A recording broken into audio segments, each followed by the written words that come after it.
Hi, my name's Sheehan, and today I'd like to talk about Tender is the Night by F. Scott Fitzgerald. I'd like to go through this novel, first published in 1934, exploring its themes and the way it's structured as well. Tender is the Night is the last novel written by F. Scott Fitzgerald, and I guess if you could sum it up, it would be about an attractive, intelligent and charismatic man's fall from the high life of society. And that man is named Dick Driver. And he is a psychiatrist, and he lives in the French Riviera with his wife Nicole, who's very beautiful herself. They have children.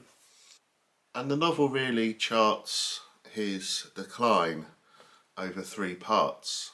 The first part of the novel really is about Dick and this girl, this teenager, this young woman called Rosemary Hoyt, and she's a budding film star, and she meets Dick and Nicole with her mother at on the beach in the south of France, and she becomes infatuated with Dick.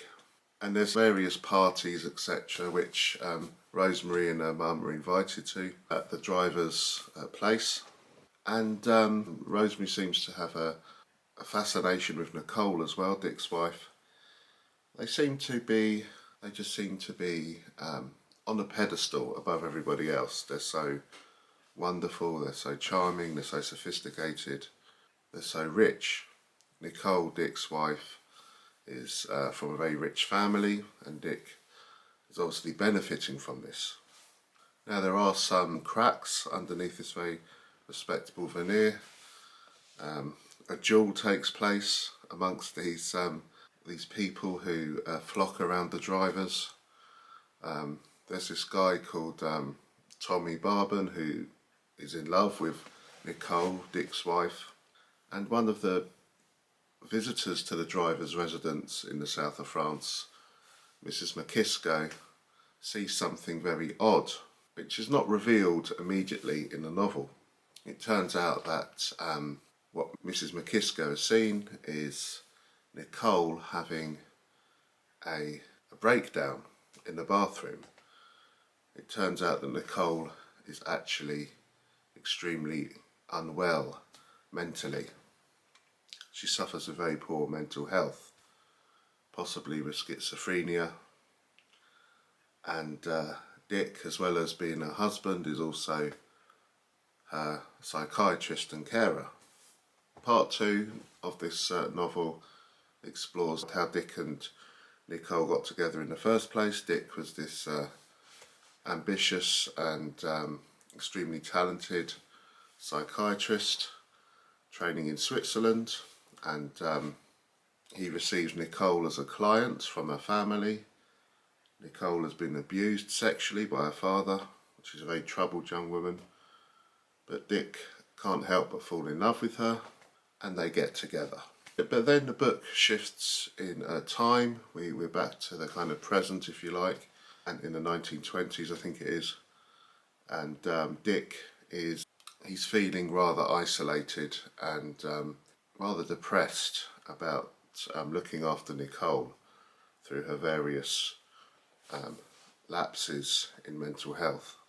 And he finds Rosemary again, who's now a few years older, this film star, and he begins an affair with her. It seems Dick is becoming a bit more reliant on the bottle during his troubles with Nicole, and he even spends a little time in a cell before he is rescued by Nicole's sister, Babe Warren. And in book 3 really is about Dick's descent into alcoholism. He attends these various parties and he embarrasses himself, gets far too drunk. He tries to impress Rosemary and some other younger people in the sea, but he fails miserably and looks like a rather pathetic figure, particularly when you compare him with his godlike status at the beginning of the book. And eventually Dick loses Nicole altogether to Tommy Barben, his friend who has always loved her. And Dick seems to leave kind of high society for good. He moves back to the States and begins a new life as a humble teacher. And that's how the book ends. Now I suppose some of the themes in this novel include, well, alcoholism obviously, the kind of the party set of American expats in the south of France in the 1920s. I mean, there's loads of party scenes, etc. Lots of glamour, lots of wealth. There's a lot about mental illness as well, about infidelity, of course, and about the attractiveness of youth, I think, as well, particularly around the figure of Rosemary Hoyt, this film star, but as well with Nicole as well, Dick's wife. And it's a beautifully written book. I mean, the prose is just exquisite. You know, the sentences are all crafted so wonderfully, and so they're like gem-like, some of them, in their precision and their beauty. You could argue that the book lacks a sense of direction and a sense of plot. There's not a lot that happens really in this book. It just really charts the descent of a man from a pedestal, if you like, a godlike pedestal, to being brought low, to being a normal guy, if you can sympathise with that trajectory. Apparently much of it is autobiographical as well. So yeah, it's definitely worth reading.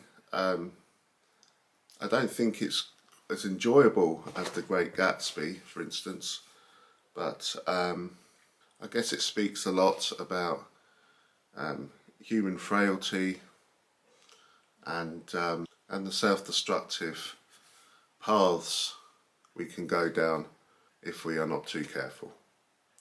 Thanks for watching. There's a brief slideshow of the themes and structure following this. Bye.